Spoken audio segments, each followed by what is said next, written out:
so y'all won't believe it. You know, I wonder who the female was that answered the phone, if that's his wife. But you seen Ken, or where you heard Ken. Ken is something else, y'all. Look, we got to talking, and he said, "Let me tell you something." He said, "You don't know," because I said something. Yeah, he was like, "Let me tell you something. You don't know who you ran into today." Y'all, he put out his photo album, and immediately, yeah, my heart melted because I hadn't seen a photo album in so long. And remember, all my photo albums were stolen here in Lawrence, near Lawrenceville, Georgia. Not stolen, but kind of, you know. And I say that because, you know, the way that they went about taking my uniform, botching the paperwork to foreclose on me. And that's all my things, you get what I'm saying? So he's like, yeah, like, he pulls it out and he starts going through it, and he has the famous faces and stuff like that, you know, some of the people that he's really, really good not that he came across, but that he's super, super good friends with, became close friends with over the years. And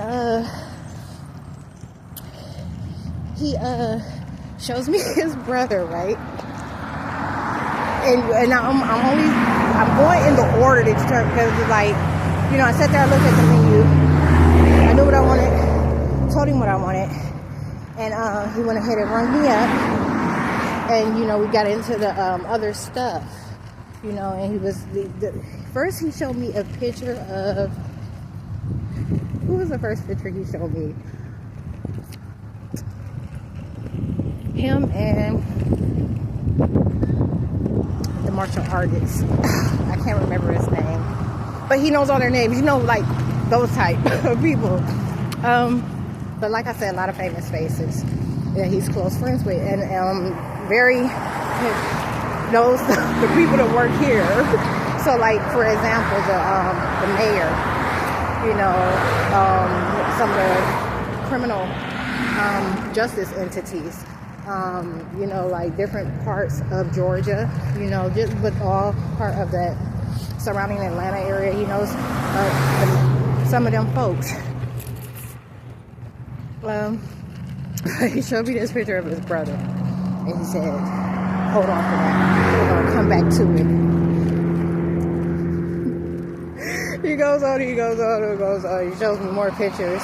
We go through the whole album, and then he had put his phone away, and I said, "So wait, what about your brother?"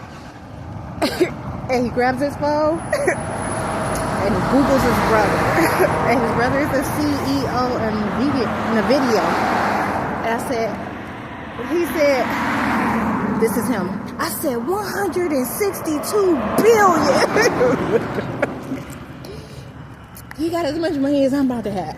I didn't say that part, because, you know, I ain't gonna tell who I am. He already knows who I am. But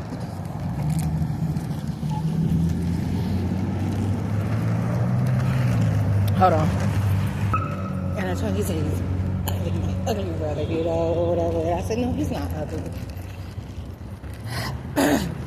I said, "It is so funny because y'all both got y'all salt and pepper going on now." He said, "Yeah." I asked him when the last time he seen him. He said, "He's too busy. He don't see." No, I said, "How often do you see him?" He said, "He doesn't, you know, really." I said, "Well, when was the last time?" And he said, "A few years ago, he got a chance to see him." And I told him, I said, "Yeah, and I know that busy is an understatement." But he told me that's what it was. I skipped the part. He was telling me all his history, you know, the 9 restaurants that he ran, and how many people he fed, how deep into the cooking he was, and that's for fun, you know, because like when you cook that long for so many people, ingredients, you're not gonna find that there, you know, like the type of shit he could probably prepare that has nothing on. So you're talking top shelf type stuff. But when you know how to use an ingredient to bring something out in a food. But I told him when we were done, I said, "Ken, I'm impressed. I don't never get impressed. He said, thank you. I said, you're welcome. And I said, well, while you work on it, I'm going to run to the gas station.